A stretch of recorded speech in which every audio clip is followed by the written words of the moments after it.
السلام عليكم. حضر معكم وصفة الكفتة محشوة ملفوفة بطاطا حلوة والفطر وبراعم بروكسل. نضيفو 225 غرام بطاطا حلوة و 225 غرام براعم بروكسل، نعملو ميفورو ومين يوجدو لينا نزولو فوق النار. نمعسو بطاطا حلوة بالفرشاط على شكل بوري وبراعم بروكسل نقطعوهم دوائر. ندوزو نوجدو الفطر، نضيفو 2 معالق كبار من السمن او زبدة بلدية، 125 غرام بصلة مقطعة مكعبات، البزار، الملحة، ونخلطو الكل ونخليوها تشحر مدة 3 دقائق. ومن بعد 3 دقائق نضيفو 225 غرام من فطر مقطعين مكعبات ونخلطو الكل ونخليو مرة أخرى 3 دقائق. ومن بعد 3 دقائق نزولو فوق النار ونخليه يبرد. نضيفو كيلو من الكفتة،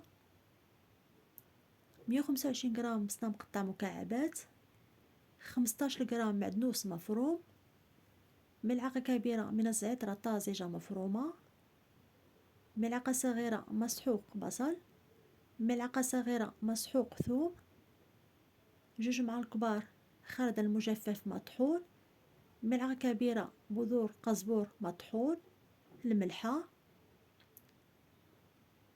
2 فصوص من الثوم مفروم، نصف ملعقة صغيرة بيكربونات الصودا، بزار، 2 بيضات بلديين كبار. ونخلطو الكل ونحاولوا نخلطو بيدينا احسن. ناخدو اللاطا نفرشو بابي سولفوريزي ونطلقو الكفتة على شكل مستطيل.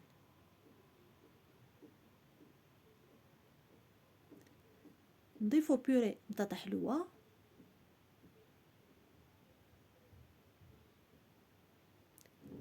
براعم بروكسل مقطعينهم دوائر، مزيج الفطر والبصل، ونبداو نلويو الكفتة. ناخدو اللاطا ندهنوها بالسمن او الزبدة بلدية ونضيفو الكفتة ونزينوها بشريحة ستيك مقطعينو شرائح رقيقة، ونسخنو الفران من قبل وندخلوها طيب مدة 45 دقيقة. نشعلو الفران يميل تحت، ومنين تقنينا الكفتة الماء نخرجوها نصفيوها من الماء ونرجعوها طيب مرة أخرى، ونخليوها تحمر وجهها من الفوق حتى يولي اللون ديالها بني، ونطفيو الفران ونخليو الكفتة في الفران مدة 15 دقيقة. ومن بعد دوز 15 دقيقة نخرجوا الكفتة ونقدموها في طبسيل التقديم ونقطعوها شرائح ونقدموها بالصحة والراحة.